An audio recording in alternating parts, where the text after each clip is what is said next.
संविधान की कॉपी राहुल गांधी दिखाते हैं, अपने आप को हिंदू भी बताते हैं, हिंदू देवी देवताओं का वर्णन भी करते हैं। सदन में खड़े होकर नेता प्रतिपक्ष के तौर पर जब पहली बार बोलते हैं तो हिंदू धर्म की व्याख्या क्या हो सकती है, हिंदू देवी देवताओं की व्याख्या क्या हो सकती है, वो तो राहुल गांधी बता ही रहे हैं ना। कह रहे हैं ना, आपका हिंदुत्व नहीं है हिंदुत्व, हिंदुत्व वो है जो भारत में धर्म है। सत्य सनातन पर चर्चा हो रही है, राहुल गांधी का विषय। सनातन पर वो भी बात कर रहे हैं।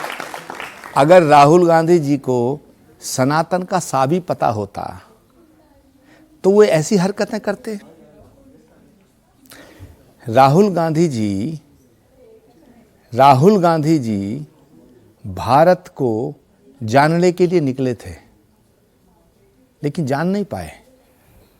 आज उनको 20 वर्ष हो चुका है भारत की संसद के अंदर, भारत की संसद के सदस्य हैं 20 साल से, लेकिन भारत की संस्कृति, भारत के संस्कार, भारत की सभ्यता, गाय, गंगा, गौरी, गायत्री, जब जब ये विषय उठते हैं, कभी आपने प्राची सुना है और देखा है किसी सभा में राहुल गांधी जी को राम राम करते हुए? कभी देखा है भारत माता की जय बोलते हुए? कभी देखा है वंदे मातरम का नारा लगाते हुए? कभी देखा है गायत्री मंत्र बोलते हुए? कभी देखा है उनके माथे पे तिलक लगा हो और उनका जो अभिवादन करने का तरीका हो? कभी नहीं देखा होगा। क्यों नहीं देखा होगा?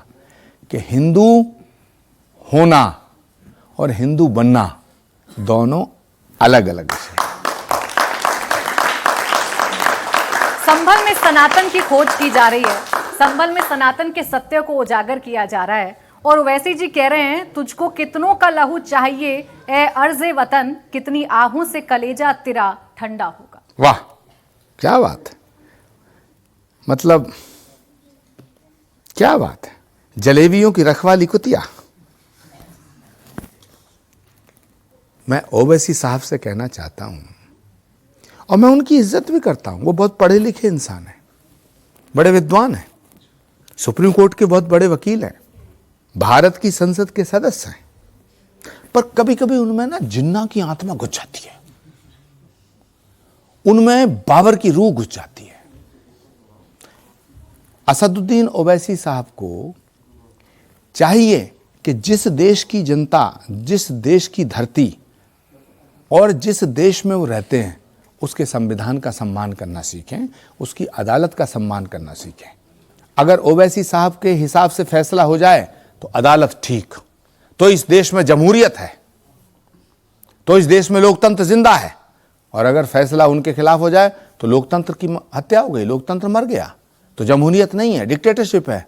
ओवैसी साहब को चाहिए कि वो भारत में रहते हैं, हिंदुस्तान में रहते हैं, तालिबान का समर्थन ना करें, अफगानिस्तान का समर्थन ना करें, पाकिस्तान का समर्थन नहीं करें। क्या आपने सुना ओवैसी साहब को कभी कहते हुए कि बांग्लादेश में जो हिंदुओं की हत्या हो रही है, हिंदुओं पे जुल्म हो रहा, उसके खिलाफ एक आवाज उठाएं? फलस्तीन में इजराइल के द्वारा जो किया जा रहा है उसके लिए तो रोज ओवैसी साहब बोलते हैं, लेकिन बांग्लादेश के अंदर जो हिंदुओं पे जुल्म हो रहा उसके खिलाफ एक शब्द नहीं बोलते हैं। यही पार्शियलिटी है, यही दोगलापन है। तो मैं ओवैसी साहब को कहता हूं कि जरा अपना चश्मा बदलें और इसको हिंदुस्तान समझें। और ये हिंदुस्तान है।